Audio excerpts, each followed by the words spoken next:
Huawei सबसे बड़ी चीनी कंपनियों में से एक है जो हाल ही में सार्वजनिक दुश्मन संख्या बन गई। एक संयुक्त राज्य अमेरिका की आंखों में स्थिति समझ में आती है। हुआवी शैडो प्रथाओं और विवादास्पद प्रबंधन शैली ने इसे एक आसान लक्ष्य बना दिया। इस वीडियो में हम सभी रणनीतियों को देखेंगे। हुआवे अज्ञात स्टार्टअप से ग्लोबल टेक्नोलॉजिकल सुपर पावर में केवल 30 वर्षों में चली गई।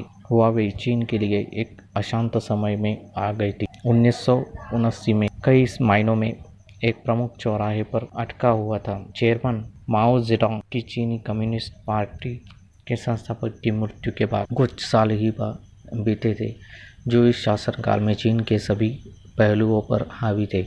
दुर्भाग्य से उनकी आक्रामक आशावादी नीतियों ने अक्सर अधिक नुकसान किया था, और जब तक उनका शासन खत्म नहीं हुआ था तब तक चीन को अलग अलग छोड़ दिया गया था और उम्मीद की जा रही थी कि वे गरीबी और अकाल की ओर एक और अवधि में प्रवेश करेंगे। माओ के गुजरने के बाद कुछ अनिश्चित वर्षों के दौरान कम्युनिस्ट पार्टी के भीतर एक संघर्ष था कि आप किसके उत्तराधिकारी होंगे। अंततः यह डेंग जियाओपिंग का बहुत धन्यवाद था, जो विजयी होकर चीन की वास्तविक भूमिका बन गया। अब डेंग एक बहुत विरोधाभासी व्यक्ति था।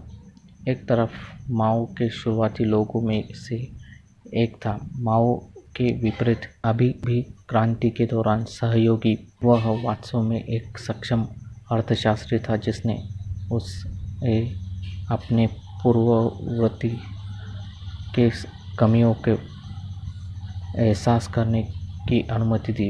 हालांकि वे कम्युनिस्ट बयानबाजी को बनाए रखते थे और कम्युनिस्ट पार्टी की संरचना में 1979 में उनके महत्वपूर्ण आर्थिक सुधारों की शुरुआत की कि उनके साथ दल के लिए खतरनाक थे। पूंजीवादी देशद्रोह के करीब थे। डेंग ने उस प्रक्रिया को विघटित करना शुरू कर दिया जिसमें असेट और राज्य के स्वामित्व वाले उद्योग थे, अनुबंधित और निजी तौर पर स्वामित्व में है।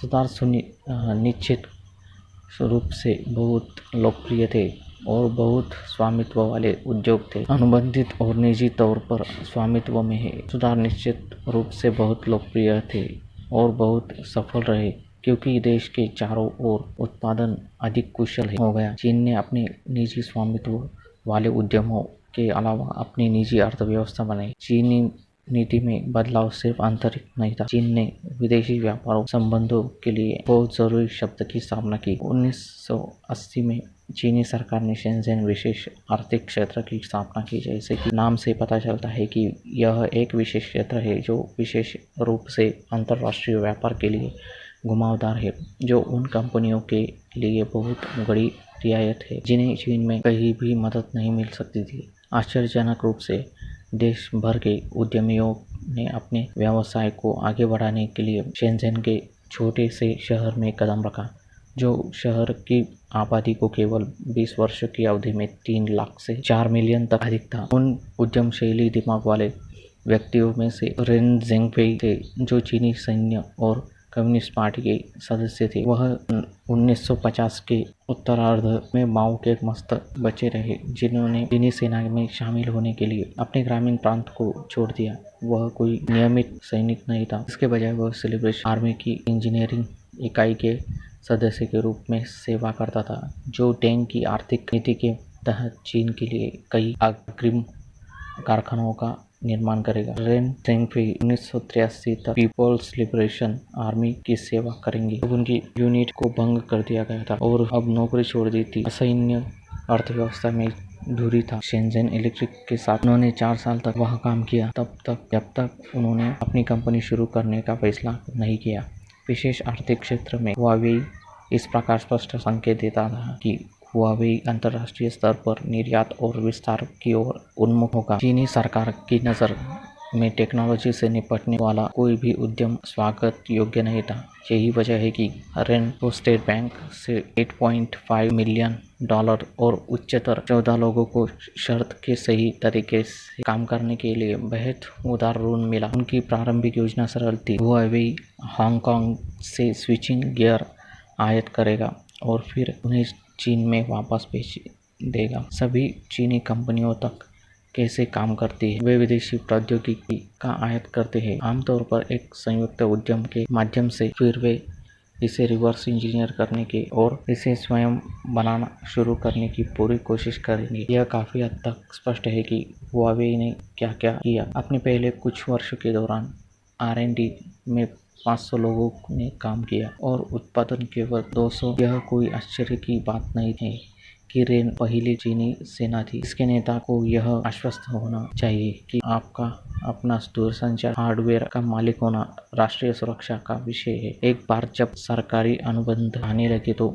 नियमित रूप से सरकारी धन की आपूर्ति हुई, जिसका श्रेय रेन को नहीं मिला। इसके बजाय उन्होंने हुआवे R&D और उत्पादन क्षमता का विस्तार करने के लिए एक निवेश किया। कभी कभी ऐसा करने के लिए नुकसान का भी संचालन किया।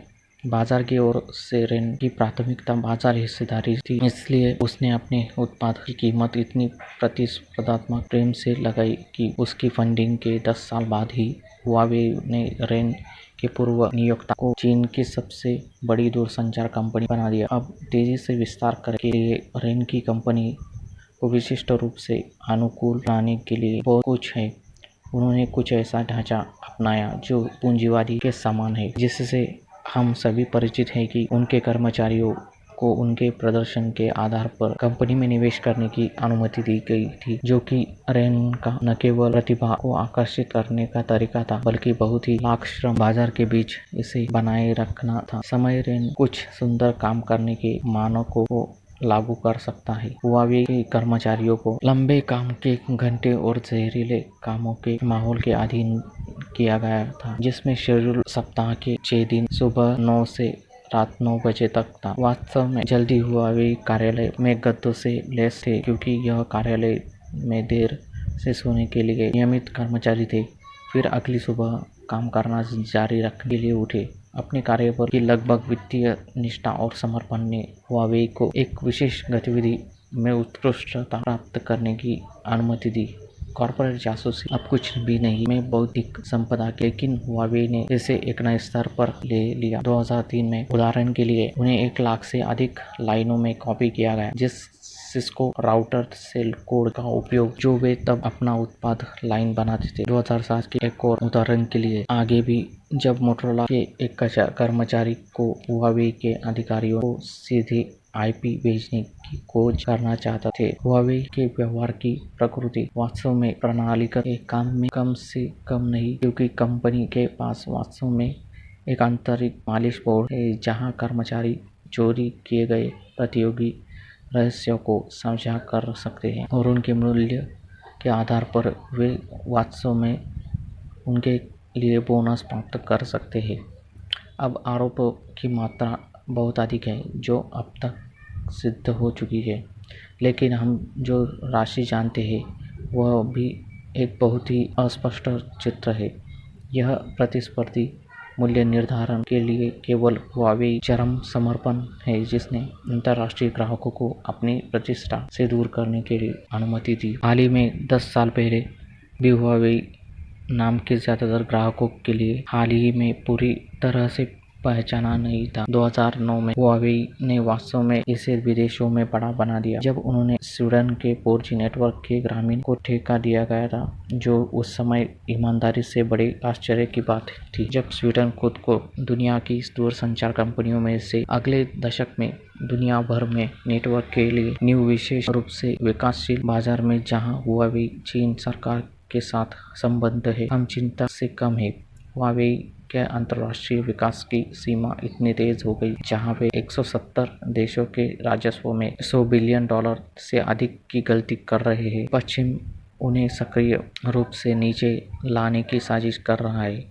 अमेरिका द्वारा हाल ही में प्रतिबंध एक प्रारंभिक सवाल है जो आसानी से चीन और इन अमेरिकी प्रभावों के तहत देश की आर्थिक गठबंधन के बीच एक तकनीकी शीत युद्ध में विकसित हो सकता है, ताकि दूरसंचार नेटवर्क आधुनिक अर्थव्यवस्था की रीढ़ है। इसलिए यह स्वाभाविक है कि देश इस राष्ट्रीय सुरक्षा की बात को स्वीकार करता है। हुआवे को नीचे रखने के लिए अमेरिका के पास एक भूवैज्ञानिक प्रोत्साहन है।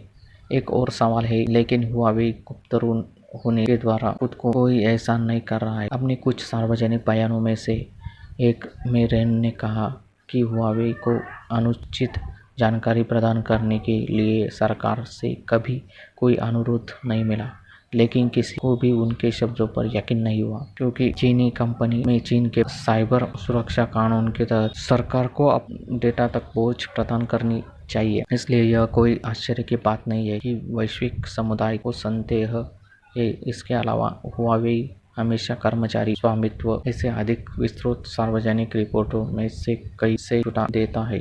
अधिकांश अन्य सार्वजनिक बहुराष्ट्रीय कंपनियों को जारी करना पड़ता है। यह एक वैश्विक स्तर पर काम करने वाला कंपनी के लिए हुआवे के प्रबंधन में विविधता की बहुत कम ही है। सभी 17 बोर्ड निदेशक चीनी है। चीनी विश्वविद्यालयों से कोई डिग्री नहीं है और सभी 20 वर्ष से हुआवे के साथ है।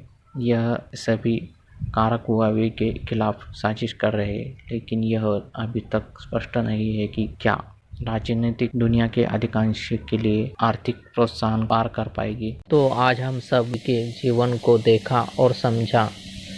आप सब में भी कोई ऐसी सफलता प्राप्त कर सकता है अगर मेहनत करेंगे। मेरा काम आप सभी को कैसा लगा, कृपया कमेंट करें, लाइक करें, शेयर करें और सब्सक्राइब करें मेरा चैनल। धन्यवाद।